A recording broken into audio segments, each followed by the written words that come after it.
नमस्कार. युसेन न्यूजच्या यवतमाळ बुलेटिनमध्ये आपल्या सर्वांचं स्वागत. बातम्यांची सुरुवात करूया, पण त्याआधी पाहूयात ठळक घडामोडी.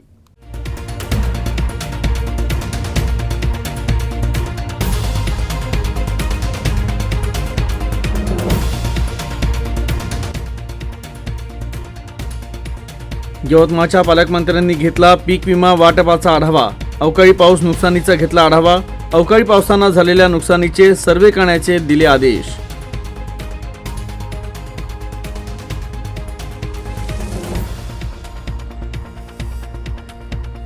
बोटांचे ठसे जुळत नसल्यानं ज्येष्ठ नागरिक निराधार पेन्शनपासून वंचित.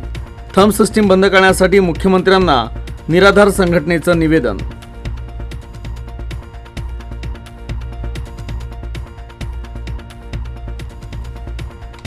आणि FDCM अधिकारी कर्मचाऱ्यांचं अन्नत्याग सत्याग्रह आंदोलन. 7व्या वेतन आयोगाच्या थकबाकीसाठी आक्रमक भूमिका.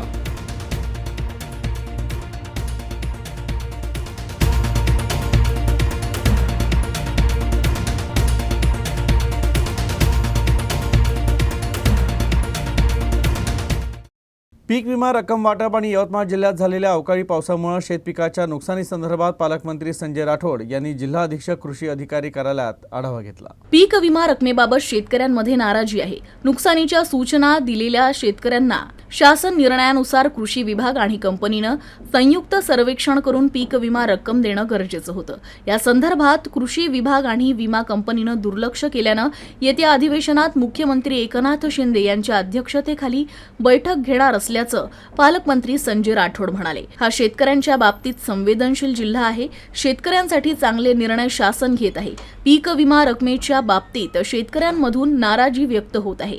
जिल्ह्यात रिलायन्स विमा कंपनीला बदलून इतर जिल्ह्यात ज्या विमा कंपनी काम करत आहे त्यांना काम देता येईल का, किंवा शासकीय यंत्रणेमार्फत पीक विमा रक्कम अदा करता येईल का, याबाबत माहिती घेऊन प्रस्तावित करावे असे निर्देश पालकमंत्री संजय राठोड यांनी कृषी विभागाच्या अधिकाऱ्यांना दिले. यवतमाळ जिल्ह्यात अवैध वाळू तस्करी सुरूच आहे. यातच तहसीलदारांच्या पथकानं वाळू तस्करांवर कारवाई केली. शुक्रवारी रात्री 2 वाजताच्या सुमारास राळेगाव तालुक्यातील करंजी सोनामाता येथील नाल्यावरून अवैध वाळूची वाहतूक सुरू होती. याबाबत गोपनीय माहिती तहसीलदार अमित भोईट यांना मिळाली. मिळालेल्या माहितीवरून आंजी रोड इथं सापळा रचून दोन्ही ट्रॅक्टर थांबवून वाळू पासेसची विचारणा केली असता त्यांच्याकडे परवाने आढळून आले नाही. यामुळे तहसीलदारांनी दोन्ही ट्रॅक्टर तहसील कार्यालयात लावले. तालुक्यात सुरू असलेल्या अवैध रेती तस्करीची दखल घेत अवैध वाळू वाहतुकीची बातमी प्रकाशित केली होती. त्यामध्ये या नाल्याचाही उल्लेख होता. वाळूची वाहतूक झाली किंवा होत आहे त्या गावातील तलाठ्यावर वरिष्ठ अधिकाऱ्यांनी कारवाई करण्याची गरज निर्माण झाली आहे. भारत निवडणूक आयोगाच्या निर्देशाप्रमाणे मतदार यादीचा संक्षिप्त पुनर्निरीक्षण कार्यक्रम राबवण्यात येत आहे. या कार्यक्रमांतर्गत जास्तीत जास्त मतदारांची नोंदणी होणं आवश्यक आहे. यासाठी राजकीय पक्षांनी सहकार्य करावं असं आवाहन मतदार यादी निरीक्षक आणि विभागीय आयुक्त डॉक्टर निधी पांडे यांनी केलंय. जिल्हाधिकारी कार्यालयातील महसूल भवन इथं नोंदणी वाढवण्याबाबत राजकीय पक्षांच्या पदाधिकाऱ्यांसोबत बैठकीचं आयोजन करण्यात आलं होतं.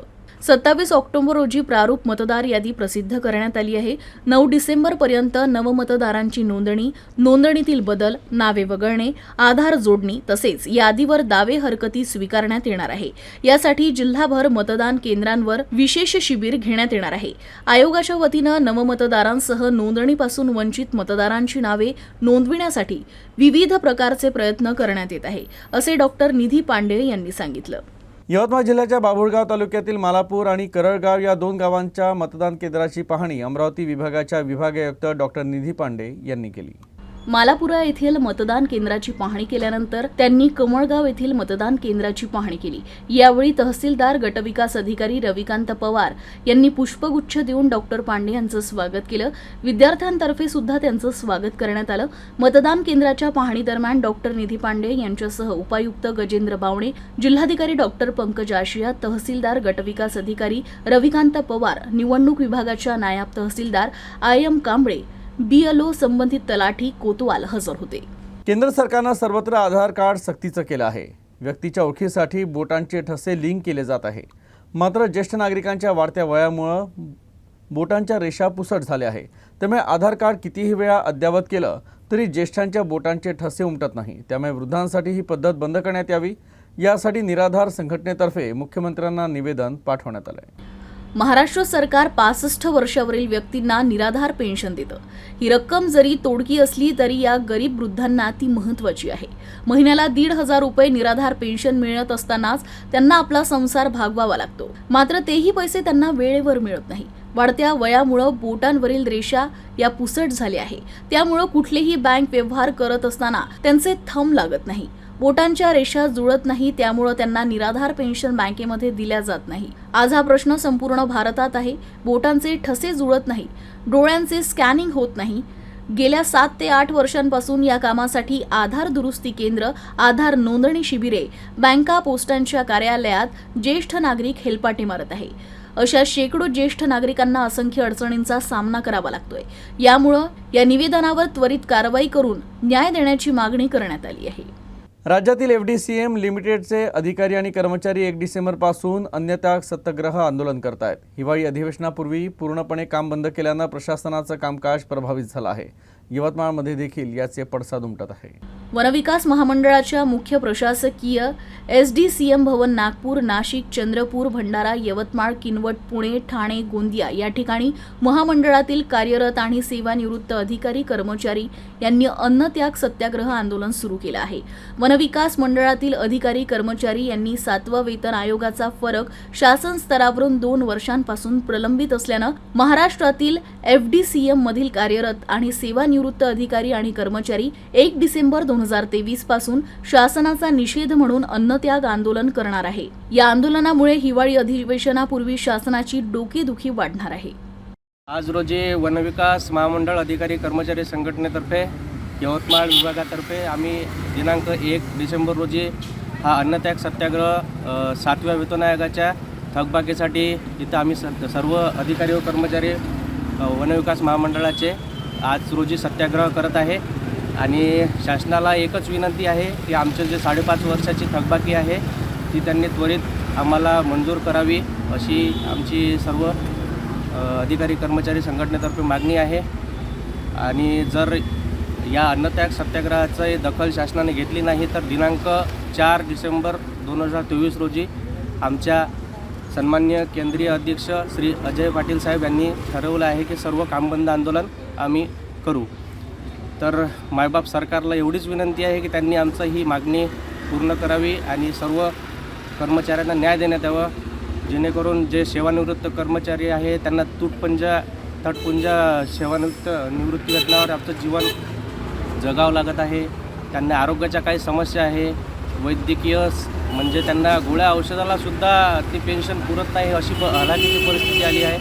तेव्हा या सर्व परिस्थितीचा विचार करून, संवेदनशीलपणे विचार करून आमची मागणी पूर्ण करावी, एवढीच विनंती सरकारला आहे. यवतमाळच्या वैद्यकीय महाविद्यालयात 1994 पासून कार्यरत बदली अस्थायी कर्मचाऱ्यांनी सेवेत कायम करण्याच्या मागणीसाठी बेमुदत काम बंद आंदोलन सुरू केलं आहे. 1994 पासून आम्ही 126 कर्मचारी इथं कामावर रुजू झालो होतो. 29 शासनाने आपल्या कामाकरिता आम्हाला रुग्णसेवा म्हणून इथं कार्यरत केलेले होते. त्याच्यातून काही लोक आमचे 2015पर्यंत परमनंट झाले.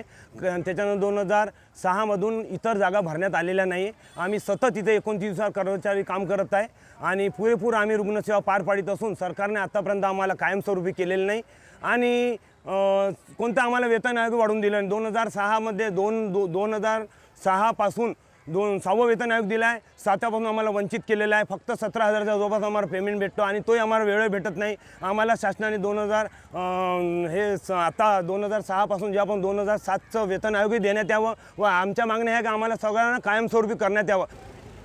कसं करायचं जर आम्ही प्रायव्हेटमध्ये आम्हाला तर यांनी महाराष्ट्र शासनाने सिलेक्ट करून इथं पाठवलेलं आहे.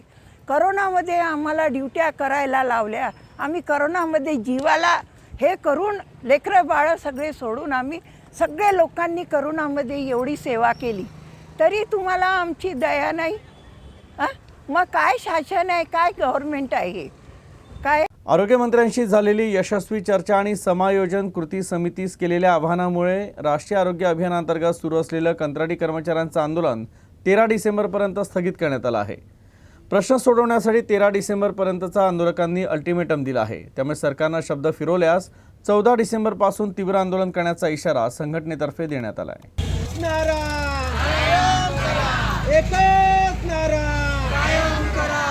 13 तारखेपर्यंत आमच्या 13 तारखेपर्यंत आमच्या मागण्या 14 तारखेला नागपूर येथे आंदोलन सुरू 14 तारखेला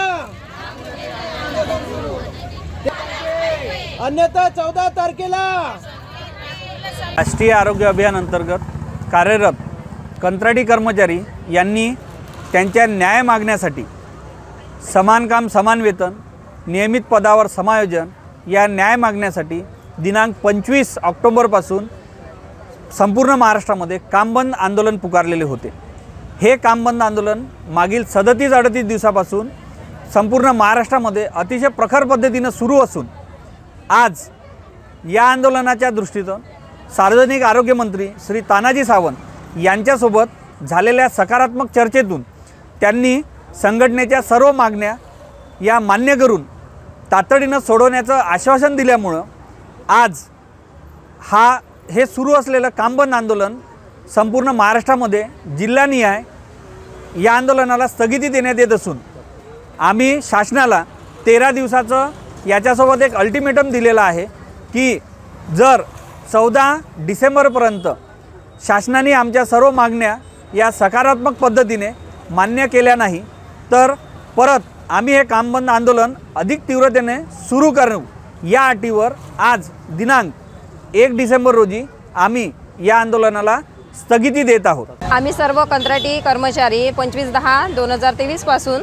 कामबंद आंदोलनामध्ये उतरलो होतो, पण आम्हाला सरकारने आश्वासन दिलेले आहे की तुमच्या मागण्या आम्ही मंजूर करू, म्हणून आम्ही आमचा संप 1/12/2023 रोजी मागे घेत आहोत आणि आजपासून आम्ही जॉईन होत आहोत। आणि आता आमच्या मागण्या जर मान्य झाल्या नाही तर मग आम्ही पुन्हा आमचा असाच याच जोशाने पुन्हा आम्ही कामबंद आंदोलनामध्ये उतरणार। बातमीपत्रात घेऊया छोटीशी विश्रांती। आपण पाहत रहा यूसेन न्यूज। अरे सुनो, हाँ? त्योहार का समय है और आप बाहर कहाँ जा रहे हो? वो मैं जरा यूसीएन सेट टॉप बॉक्स का रिचार्ज करके आता हूँ। देखो, काम के समय बाहर जाने का बहाना ना अब बंद करो। यूसीएन सेट टॉप बॉक्स का रिचार्ज अब ऑनलाइन भी होता है, तो फिर बाहर क्यों जाना? हाँ? लेकिन इसमें ऑनलाइन पेमेंट में ऐप कौन सा लगेगा? आप फोन पे, गूगल पे, पेटीएम ऐसे किसी भी ऐप के जरिए ऑनलाइन रिचार्ज कर सकते हैं और आपके द्वारा किया गया पेमेंट केबल सर्विस प्रोवाइडर तक तुरंत पहुंच जाएगा। अरे वाह, ये तो एकदम आसान है। अब ऑनलाइन रिचार्ज से यूसीएन का हर पेमेंट होगा आसान और बेहतर। तो डिजिटल तकनीक चुने और हमें सहकार्य करें।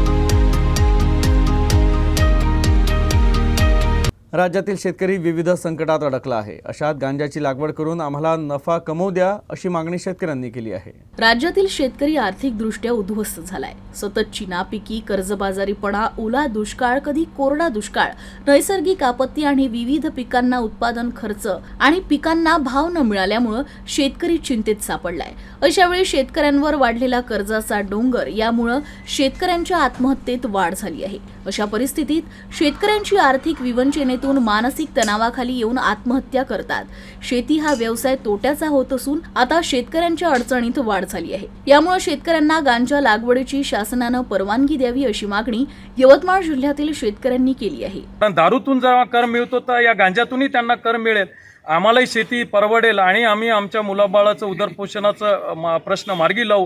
अशा पद्धतीनं या कारणास्तव आम्ही आज या गांजा लागवडीची मागणी अधिकृत शासनाकडे करायला आलेलो आहे। आम्ही आज हे गांजाची मागणी राज्याचे मंत्री आदरणीय एकनाथराव शिंदे साहेब, कृषी मंत्री धनंजय मुंडे साहेब, मदत पुनर्वसन मंत्री अनिल पाटील साहेब आणि जिल्ह्याचे पालकमंत्री आपले संजय भाऊ राठोड साहेब यांच्याकडे ही मागणी करत आहे. मुख्यमंत्र्यांसोबत सर्वांकडे तुम्ही हो, यस. यवतमाळचे अप्पर जिल्हाधिकारी प्रमोद सिंग दुबे हे सेवानिवृत्त झाले. त्यानिमित्त जिल्हा नियोजन समितीच्या बैठकीत पालकमंत्री संजय राठोड यांच्या हस्ते त्यांना शाल आणि श्रीफळ देऊन त्यांचा सत्कार करण्यात आला.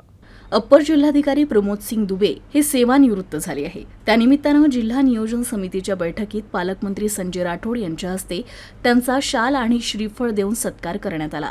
नियोजन भवन इथं यावेळी पालकमंत्र्यांसह खासदार हेमंत पाटील, आमदार निलय नाईक, आमदार धीरज लिंगाडे, आमदार डॉक्टर वजाहत मिर्झा, आमदार मदन येरावार, आमदार डॉक्टर अशोक उईके, आमदार डॉक्टर संदीप धुर्वे, आमदार राजीव रेड्डी बोतकुरवार, आमदार नामदेव ससाने, जिल्हाधिकारी डॉक्टर पंकज आशिया, मुख्य कार्यकारी अधिकारी डॉक्टर मौना घोष, पोलीस अधीक्षक डॉक्टर पवन बनसोड आदींची उपस्थिती होती.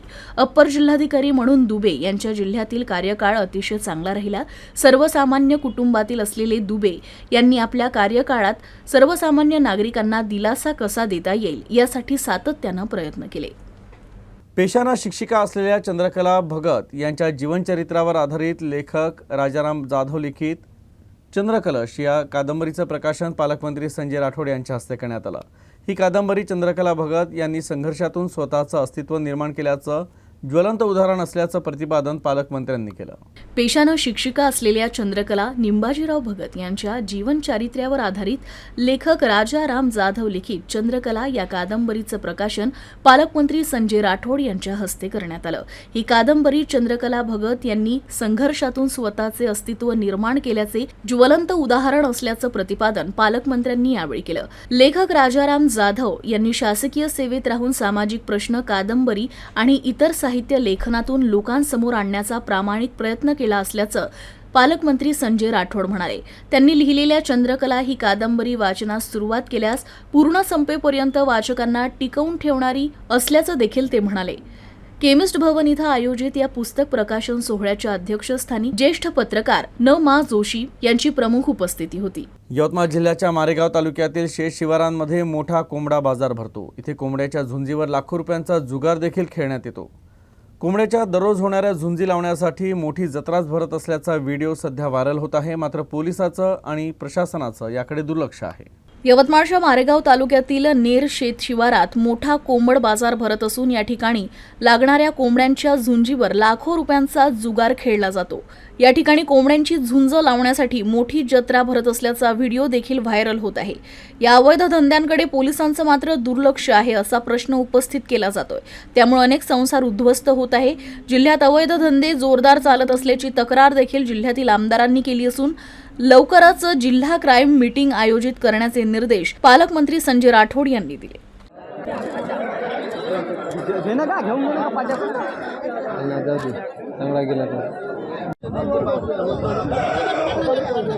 तर यवतमाळ जिल्ह्याच्या वणी तालुक्यातील शेंदोला शेत शिवारात सुरू असलेल्या कोंबड बाजारावर धाड टाकून 6 जणांना अटक करण्यात आली. शिरपूर पोलिसांनी केलेल्या कारवाईत 3,44,000चा मुद्देमाल जप्त करण्यात आला. वणी उपविभागात जंगलालगतच्या परिसरात कोंबड्यांची झुंज लावून जुगार खेळला जात आहे. शिरपूर पोलीस ठाण्याचे ठाणेदार संजय राठोड यांनी कोंबड बाजाराविरोधात मोहीम उघडली आहे. रविवारी पोलिसांनी 2 ठिकाणी कोंबड बाजारावर कारवाई केली. शिंदोला शेतशिवारात कळमना रस्त्याजवळ कोंबड्यांची झुंज लावून जुगार खेळला जात असल्याची माहिती ठाणेदार राठोड यांना मिळाली. पोलिसांनी या ठिकाणी सापळा रचून छापा टाकला. यावेळी 6 आरोपींना ताब्यात घेण्यात आलं आहे.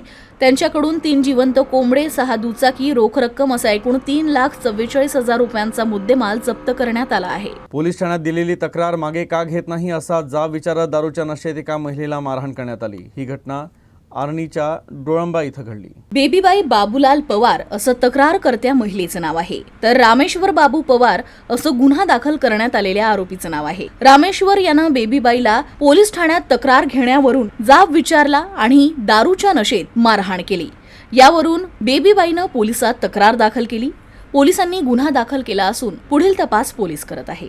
यवतमाळमध्ये डीजे एम्प्लिफायर चोरीला गेल्याची पोलिसात तक्रार दाखल करण्यात आली आहे. प्रफुल्ल रवी नंदेश्वर वय वर्ष 34 असं तक्रारकर्त्याचं नाव आहे, तर मंथन महेंद्र बोरकर वय वर्ष 25 असं आरोपीचं नाव आहे. प्रफुल्ल यांचा जुना वापरातला 30,000 रुपये किमतीचा इलेक्ट्रिक डीजे अँप्लिफायर मशीन चोरीला गेल्याची घटना तलाव फैल इथं घडली होती. या प्रकरणी प्रफुल्ल यांनी पोलिसात तक्रार दाखल केली होती. पोलिसांनी संशयित मंथन महेंद्र बोरकर याच्यासह अन्य दोघांविरुद्ध गुन्हा दाखल केला असून पुढील तपास पोलीस करत आहे. यवतमाळ जिल्ह्यातील वृद्ध कलावंतांच्या विविध मागण्यांसाठी महाराष्ट्र कलावंत न्याय हक्क समितीच्या वतीनं 23 नोव्हेंबरपासून जिल्हा परिषदेसमोर साखळी उपोषण सुरू आहे. त्यांच्या मागण्यांकडे प्रशासनाचं दुर्लक्ष होत असल्यानं कलावंतांनी जिल्हा कचेरीवर धडक दिली. जिल्ह्यातील वृद्ध कलावंतांचे मानधन प्रस्ताव गेल्या 2 वर्षांपासून शासकीय समिती गठीत केल्या गेली नसल्यानं जिल्हा परिषद समाज कल्याण विभागाकडे आणि पंचायत समिती स्तरावर प्रलंबित आहे. ही समिती तात्काळ गठीत करून मानधनाचे प्रकरण त्वरित निकाली काढण्याच्या सूचना द्याव्यात, यासह अन्य 9 मागण्यांसह निवेदन सादर करण्यात आलं. यावेळी कलावंतांनी जिल्हा परिषदेतून ढोलकी टाळाच्या साहाय्यानं भजन गात जिल्हाधिकाऱ्यांपर्यंत मोर्चा काढला.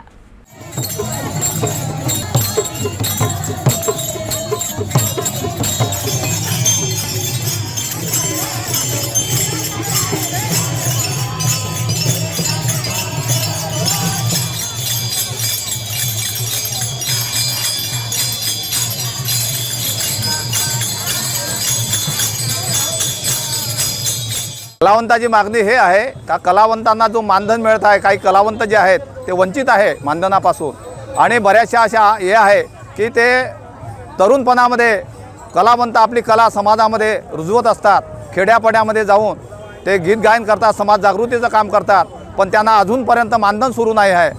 त्यासाठी आमच्या काही मागण्या आहेत. त्या मागण्या आहेत, कलावंताला फिरण्यासाठी ST बस अर्ध असलं पाहिजे, भाडे, कलावंतांना ज्या रखडलेल्या काही आहेत 2 वर्षापासून जे समस्या आहे पगाराची, ते पगार मिळालेला नाही, त्यांच्या खात्यात मानधन पडलेलं नाही. म्हणून हा आमचा संघर्ष लढा कलेक्टर ऑफिसपर्यंत येऊन पोहोचलेला आहे. आम्ही कलेक्टर साहेबाला निवेदन देण्यासाठी आलो. आमच्या मागण्या ज्या आहेत, ही आमची एकच मागणी आहे की आमच्या मंडळाला 5,000 रुपये पगार मिळावा आणि त्यांना घरकुल मिळावं आणि बाहेरगावी जाण्यासाठी प्रवासासाठी बस गाडी मिळावी, इतकीच मागणी आहे आमची. यवतमाळ जिल्ह्याच्या वणी तालुक्यातील एका तरुणांवर दोघांनी हल्ला केला. या प्रकरणी पोलिसात 2 जणांविरोधात गुन्हा दाखल करण्यात आला आहे. वणी शहरातील शेवाळकर परिसरात राहणारा तक्रारदार मनोज अनिल विधाने वय वर्ष 29 याला आरोपी श्रीकांत मिलमिले यांना आपल्या 2 अन्य साथीदारांसह मिळून टेम्पो क्लब राजूर कॉलनी इथं मच्छी घेण्याच्या कारणावरून वाद केला. यावेळी आरोपींनी मनोजला शिवीगाळ केली आणि लोखंडी रॉडनं मारहाण केली, तसेच जीवे मारण्याची धमकी दिली. या मारहाणीत मनोज गंभीर जखमी झाला. याबाबत मनोजनं पोलिसात तक्रार दाखल केली आहे. पोलिसांनी आरोपींविरोधात विविध कलमान्वये गुन्हा दाखल केला असून पुढील तपास पोलीस करत आहे. पांढरकवडा तालुक्याच्या करंजी इथं काकड आरती आणि 12 अभंग समाप्ती निमित्त महाप्रसाद आणि पालखी मिरवणुकीचं आयोजन करण्यात आलं होतं. करंजी इथं काकड आरती आणि 12 अभंग समाप्तीनिमित्त महाप्रसाद आणि पालखी मिरवणुकीचं आयोजन करण्यात आलं होतं. ही पालखी मिरवणूक हनुमान मंदिरातून निघून संपूर्ण गावातून मार्गक्रमण करत आई माता मंदिरात श्रीकृष्ण भगवद्गीता मंदिर इथं परत आली. त्यानंतर हनुमान मंदिराकडे मार्गस्थ झाली. पालखी सोहळ्यात टाळ, मृदुंग आणि भजनाच्या तालावर वृद्धांनी तसेच गावांमधून आलेल्या भजन दिंड्यांनी हरिनामाचा गजर करत संपूर्ण गाव भक्तिमयानं न्हावून गेलं होतं. या सोहळ्याची सांगता हनुमान मंदिरात महाप्रसादानं करण्यात आली. या सोहळ्यानिमित्तानं बालगोपालांनी विशेष वेशभूषा परिधान करून भाविक भक्तांनी आपापल्या घरासमोर रांगोळी काढून पालखीचं आणि दिंडीचं स्वागत केलं. बातमीपत्रात पाहूया ठळक घडामोडी.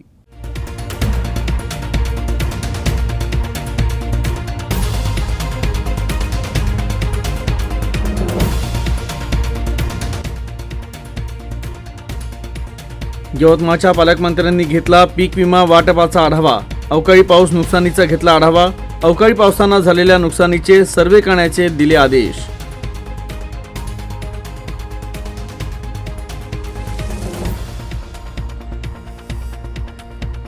बोटांचे ठसे जुळत नसल्यानं ज्येष्ठ नागरिक निराधार पेन्शनपासून वंचित. थंब सिस्टीम बंद करण्यासाठी मुख्यमंत्र्यांना निराधार संघटनेचं निवेदन.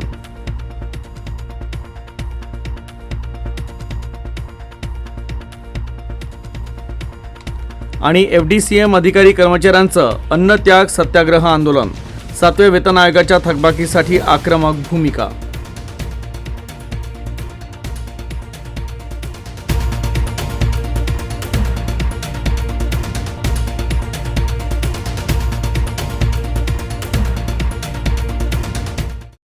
बातम्यांची मालिका पुढे अशी चालू राहील. आपण पाहत रहा USN न्यूज. नमस्कार.